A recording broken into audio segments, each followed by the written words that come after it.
Uniteti i kombit pavarësisht feve ka qenë kurrefjale periudhës së rilindjes kombëtare, kur muslimane të krishterë bashkuan forcat dhe përpjekjet për përhapjen e gjuhës shqipe në paraprirje të pavarësisë. Gjatë monarkisë, liria e besimit u përfshi në statutin themeltar. Më 9 korrik 1929 u shpall dekretligji që autorizonte formimin e komuniteteve fetare.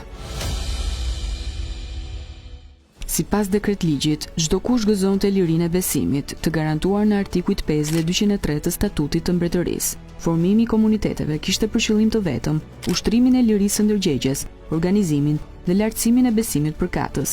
Këto komunitete zotronin autoritet moral dhe nuk mund të përfshiheshin aktivitete politike, të drejtpërdrejta ose të tërthorta.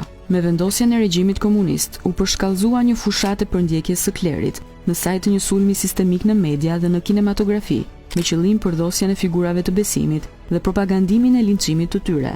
Më 28 dhjetor 1976, u miratua kushtetuta që e shpalli Shqipërinë ateiste, objektet e kultit u shembën, librat e shenjtë u dogjën në sheshe, priftërinë dhe imam u burgosën dhe u ekzekutuan.